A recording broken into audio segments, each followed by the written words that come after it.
Bismillahirrahmanirrahim. Alhamdulillah, wassalatu wassalamu ala rasulillah, amma ba'd. Урматтуу мусулман бир туган. Пайгамбарыбыз Мухаммад саллаллаху алейхи ва саллям сиздерге биздерге жашоонун туура өткөргөндүн жолун, берекелүү, бактылуу өткөргөндүн эрежелерин алып келген. Үйлөнүү той шариятыбызда бар. Бул пайгамбар саллаллаху алейхи ва саллямдын берекелүү сүннөтү болуп эсептелинет. Той өткөрүү. Бирок исламдагы той кандай болуш керек? Исламдагы тойдун эрежелери кандай?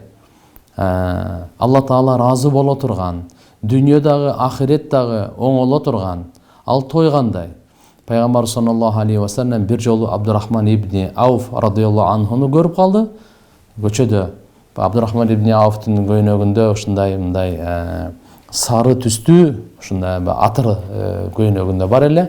Ал убакта ушундай азыркындай бизде чачырандуу духилерге окшогон эмес эле, одеколондорго окшогон ушундай кийимге сүртсө, кийимде көрүнүп калат эле.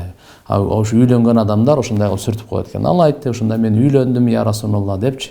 Пайгамбар саллаллаху алейхи ва саллям дуа берди. Баракаллаху лак аулим валау бишат. Алла Таала береке берсин сен ошо баш кошконуңа бир кой союп болсун, эми той өткөрүп кой деди да. Мына ушул жерден бизде сүннөт деген шариятыбызда бул буйрук келип атат, пайгамбарыбыздын берекелүү сүннөт экен. Ушул той шариятыбызда өзүнүн чегинде болуш керек экен. Албетте буга кандай болот? Буга эң биринчиден кембагалдарды, пайгамбарыбыз айткан, эң жаман тамак, эң жаман той байларды чакырып, кембагалдарды чакырылбай калган той.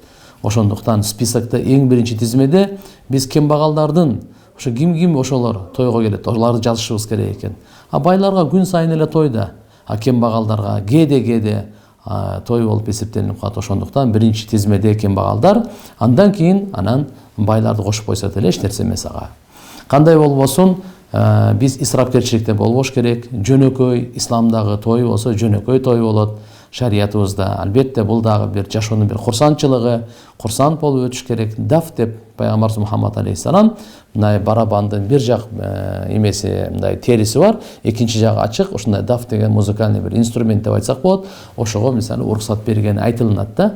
Кандай болбосун тойдой болуп курсанчылык, бирок бүгүнкү күндөгү исрапкерчиликтер, даңгур-дуңгур моундайлар, эмелер, оюн бийлер, алар биз шариятыбызга ылайыктуу эмес болот туугандар. Ихлас менен болсун, бирөө мактасын, ушундай той өткөрдү, андегиндей болду деген риякөрлүк болбош керек экен тоюбузда. Шариятыбызга ылайыктуу той өткөрсөк, Кудай кааласа Алла Таалам дагы буга берекесин берет экен. Негизги тойдун максаты ушул бир жакшы курсанчылык болуп, элдерден пата алып, аксакалдардан дуа алып, көңүлдөрүн алып, тууган уруктардын башын бириктирип, ушундай кылып бир күн той өткөрүп коюш керек экен. Бул пайгамбарыбыз Мухаммад алейхиссаламдын берекелүү сүннөттөрүнүн бири.